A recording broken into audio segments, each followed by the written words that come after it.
Hey people, considering we lost Irfan Khan, the the most you know uh, talented actors of Indian cinema today, so I felt I should make a review of a certain Irfan Khan movie I had seen, uh, but never got down to making a review of it. It was called Kareeb Kareeb Single, and it stars Parvati Tiruvottu, who's a Malayali actress, and it's been directed by Tanuja Chandra.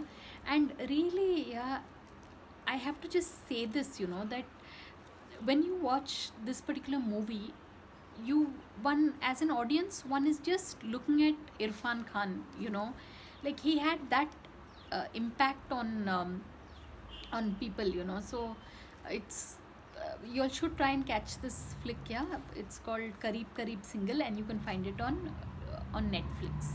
So on that note, thanks for watching, and please subscribe.